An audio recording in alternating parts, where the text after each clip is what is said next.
Venture Media, your reliable source of information in our city. Good evening. This is Raymond Hall. It is January 27th, 9 p.m.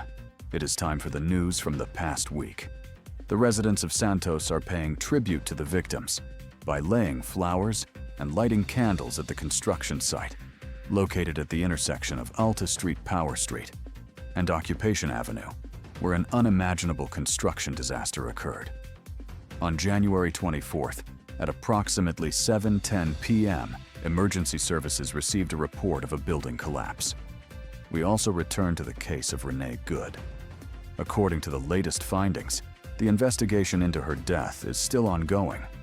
However, at this time, no charges have been brought against the officers involved in the intervention.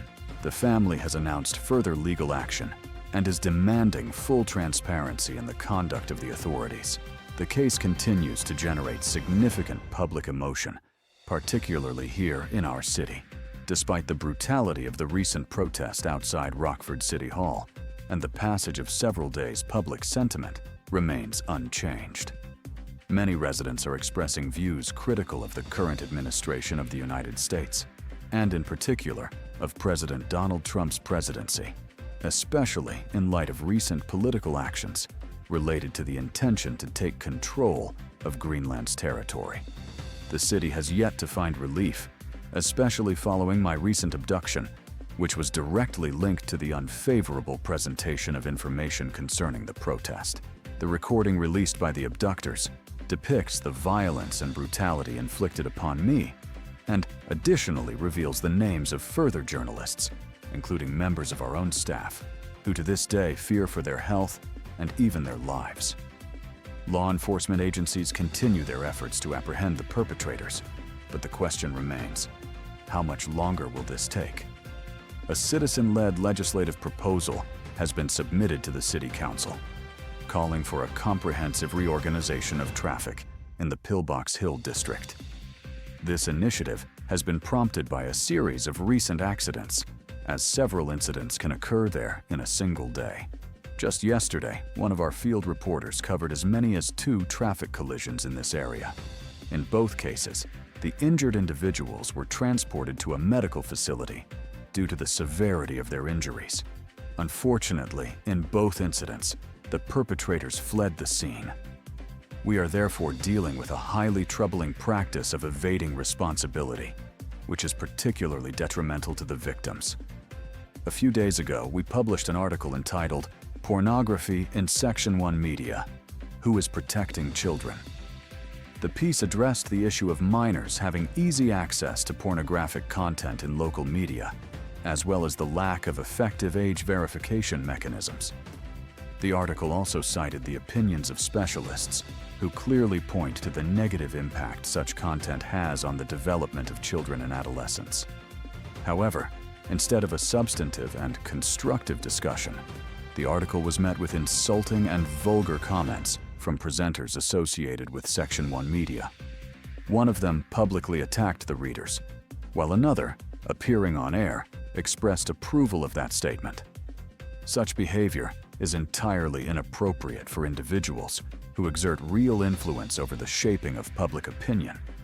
Instead of responsibility and reflection, there has been aggression and an attempt to downplay the seriousness of the issue.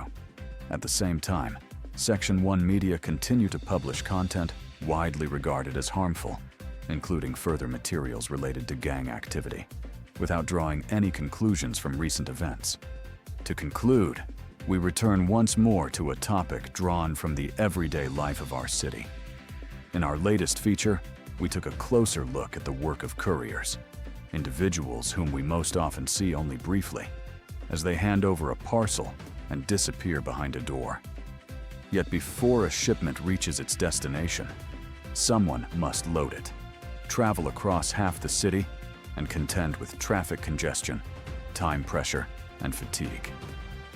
As our conversations with warehouse employees in downtown Vinewood reveal, the pace of this work can be relentless. Stress on the roads operates in both directions.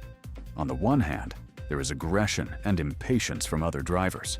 On the other, the pressure to deliver quickly which frequently leads to violations of traffic regulations. Illegal parking, stopping just for a moment, and reckless driving have become daily occurrences, as have numerous complaints from residents and court cases related to damage caused by delivery vehicles.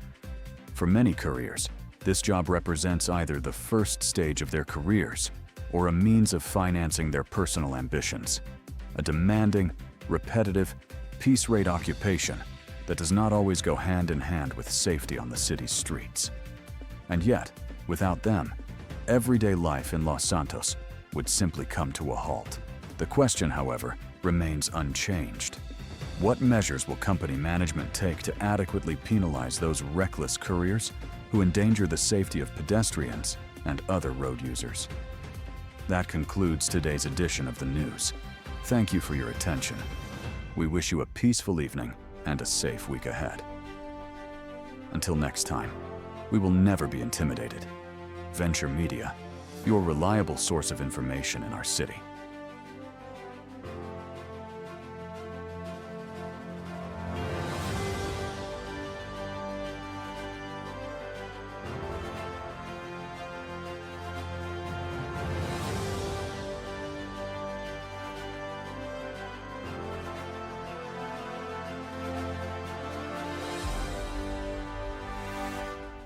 Venture Media, your reliable source of information in our city.